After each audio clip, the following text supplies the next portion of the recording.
მაინც სად კასპი, სად პუტინების გვარი. კასპის ამბავი შუაგულ რუსეთში იწყება და ტაშკენტში გრძელდება. მოემზადეთ.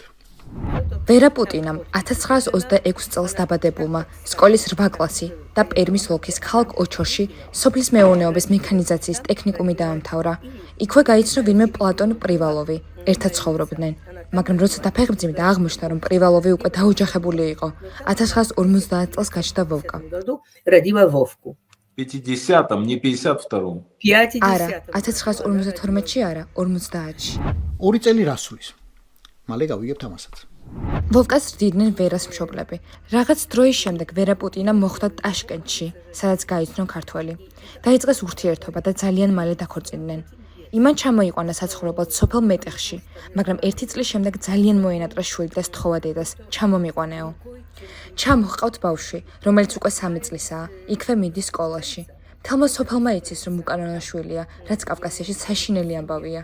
ბევრი დასცინის, ვიღაცას ეცოდება. ბავშვი ხედავს, რომ ძალიან ღარიბია და ხეული შარვალი აცვია, რომ სხვებისგან განსხვავებულია. სულ თავს იცავს, ეწერება სამბო სექციაში და იწყებს ჩხუბს ყველასთან. ვინც რამეს აკადრებს მასან დედამისს. И его мать. ეხ, კასპელებო, თქვენ გადავთ თურმე მთელი კაცობრიობის ცოდა. ისე ექცეოდით იმ ბავშვს, რომ გაამწარე და კაცი ჭამიად აქციეთ. ვერა პუტინას თქმით, განსაკუთრებული წვლილი ამაში მამინაცვალს, გიორგი ოსეფაშვილს აქვს, რომელიც, როგორც ამბობენ, რუსის ბარაბანივით ურახუნებდა ამ თავის რუსის გერს. დედა მიხვდა, რომ შვილი გადასარჩენი ყავდა და ისევ მშობლებთან გაგზავნა. ეს მოხდა 1960 წელს. როცა შარვალ გამოხეული ბიჭი უკვე 10 წლის შესრულდა და მეტეხის სკოლაში მე-3 კლასი დაასრულა. სადაც სხვათა შორის ქართველად იყო რეგისტრირებული. ჩემი მშობლები ისე გარდაიცვალნენ, რომ არ მითხრეს სად წაიყვანეს ჩემი შვილი. მას შემდეგ რაც მე ვოვა საქართველოდან ჩავუყვანე. არ მომცეს უფლება მომეძებნა და მომეკითხა როგორ იყო. მის კვალს ვერ მივაგენი. კიდევ ერთხელ, ეს არის ვერსია, რომელიც გამოთქმულია პოლონელი ავტორის წიგნში. და არა მხოლოდ იქ. ამ ამბავს ვერა პუტინა თავიდან ყველა ჟურნალის უყვებოდა. თქვენი მონამორჩილის ჩათვლით. ტელეგრაფის კორესპონდენტს მაგალითად 2008 წლის ბოლოს გული გადაუშალა საერთოდ.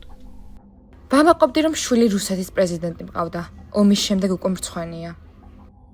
ტელეგრაფი გვაცნობს ადამიანს, ვინც პუტინს რუსული ასწავლა. შურა გაბინაშვილი. აქაური მასწავლებელი 2008 წელს იხსენებდა, რომ 58-დან 60 წლამდე ვოვა მისი მოსწავლე იყო. მასწავლებელი ამბობს, სიკვდილი დამემუქრნენ მასზე თუ ვილაპარაკებ, მაგრამ კლასში ყველაზე გონიერი ბავშვი იყო და საყვარელ საგნად რუსული ჰქონდაო. კიდევ თეოზოობა და ჭიდაობა უყვარდაო. ყველაზე დაბალი იყო კლასში, მაგრამ ყოველთვის გამარჯვებისთვის იბრძოდაო. რავი, არ გავს? გავს.